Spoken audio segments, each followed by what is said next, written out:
This is more than legacy. This is a source of inspiration, sharing the journey of discovery.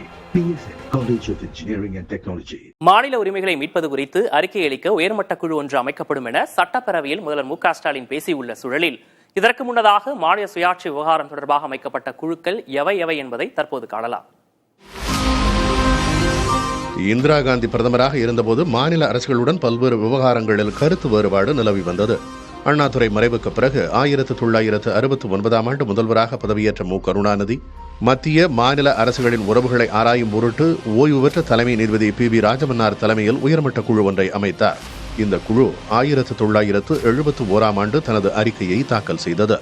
இதனைத் தொடர்ந்து 1983 ஆண்டில் மத்திய மற்றும் மாநில அரசுகளுக்கு இடையேயான உறவுகளை மேம்படுத்திட அப்போதைய பிரதமர் இந்திரா காந்தி தலைமையிலான மத்திய அரசு நீதிபதி சர்க்காரியா தலைமையிலான ஆணையத்தை அமைத்தது.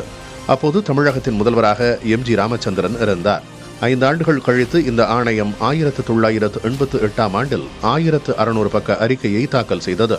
இதன் பின்னர் 2000வது ஆண்டில் அப்போதைய பிரதமர் அடல் பிகாரி வாஜ்பாய் தலைமையிலான அரசு அரசியல் அமைப்பின் செயல்பாட்டை மறு ஆய்வு செய்வதற்காக நீதிபதி வெங்கடாச்சலயா ஆணையத்தை அமைத்தது.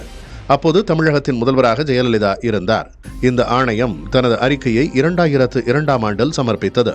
2007 ஆண்டில் மத்திய மற்றும் மாநில அரசுகளுக்கு இடையேயான பிரச்சினைகளை ஆராய நீதிபதி மதன் மோகன் பூஞ்சி தலைமையில் அப்போதைய பிரதமர் மன்மோகன் சிங் தலைமையிலான அரசு குழு ஒன்றை அமைத்தது. இந்த குழு தனது அறிக்கையை 2010 ஆண்டில் வழங்கியது. அப்போது தமிழகத்தின் முதல்வராக மு கருணாநிதி இருந்தார்.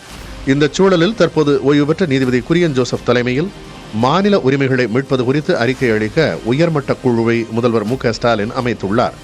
இந்த குழு தனது அறிக்கையை 2026 ஆண்டு ஜனவரியில் சமர்ப்பிக்கும் என தெரிவிக்கப்பட்டுள்ளது. This is more than legacy. This is a source of inspiration, sharing the journey of discovery. PSN College of Engineering and Technology.